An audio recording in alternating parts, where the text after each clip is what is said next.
आता मी विधान भवनात आहे आणि विधान भवनाचं संपूर्ण वातावरण जे आहे ते बदलून गेलेलं आहे, कारण सचिन अहिर यांची उपसभापती जेव्हा निवड करण्यात आलेली आहे शिवसेनेमधून, त्यामुळे संपूर्ण चर्चा जी आहे ती सचिन अहिर यांच्याभोवती एकवटलेली आपल्याला पाहायला मिळते। सचिन अहिर हे कसे काय शिवसेनेमध्ये पक्षप्रवेश करतात किंवा त्यांच्याकडनं कसे काय ते उमेदवारी अर्ज दाखल करतात याबद्दल प्रश्न जे निर्माण झालेला आहे।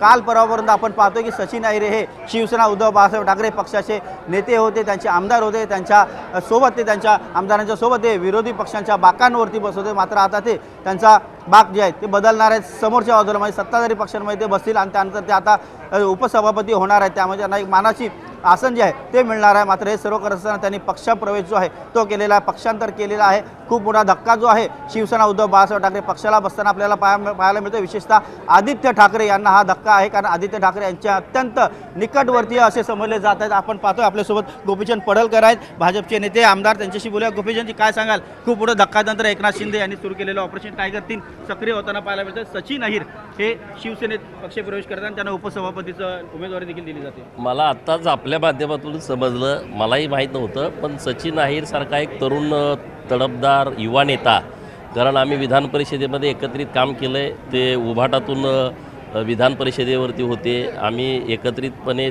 काम करताना मी त्यांना पाहिलं आहे। अत्यंत अभ्यासू व्यक्तिमत्व आहे, लढाऊ व्यक्तिमत्व आहे आणि आनंदाची बाब आहे की उपसभापती पदावरती ते आता विराजमान होत आहेत। त्यांच्या माध्यमातून सभागृहाची उंची वाढेल, सभागृहामध्ये चांगल्या पद्धतीनं कामकाज होईल, अशा पद्धतीचं काम सचिन अहिर साहेब नक्की करतील। मुंबईमध्ये एक त्यांचं खूप चांगलं नेटवर्क आहे, अत्यंत तरुणपणामध्ये ते आमदार झाले, मंत्री झाले आणि आता उपसभापती म्हणून तरुण वयातच त्यांना संधी मिळते, तर त्या संधीचा ते चांगला फायदा करतील आणि महायुती शहरामध्ये मजबूत करतील। परंतु आपण पाहतोय की सचिन अहिर हे आदित्य ठाकरे यांचे अत्यंत निकटवर्तीय सहकारी समजले जाते, मातोश्रीला खूप मोठा धक्का आहे। नाही, आता हा तर धक्का आहेच त्यांना, त्यांच्या जवळचे सगळे सहकारी फुटत आहेत याचा विचार उद्धव साहेबांनी 19लाच ही भूमिका घेताना करायला हवा होता। त्यांनी पायातलं बघितलं, त्यांनी लांबचं बघितलं नाही, त्यामुळं फार मोठं नुकसान हे शिवसेनेचं झालेलं आहे। देवाभाऊंचा विश्वासघात करताना त्यांनी विचार करण्याची आवश्यकता होती, आज त्यांच्यावरती ही वाईट वेळ आली नसती। परंतु आपण पाहतो ऑपरेशन टायगर 3 हे पुन्हा एकदा सक्रिय होताना पाहायला मिळते। अजूनही विधान परिषदेचे असेल की विधानसभेचे आमदार एकनाथ शिंदे यांच्या संपर्कात असल्याचं सांगितलं जातं। खूप मोठं राजकारण पडद्यामागे घडताना पाहायला मिळतं। आता हे रोज नवीन नवीन बातम्या समोर येत आहेत, त्यामुळे हे कुठंपर्यंत जाणार आहे हे जोपर्यंत शेवटचं ऑपरेशन होत नाही तोपर्यंत कळणार नाही।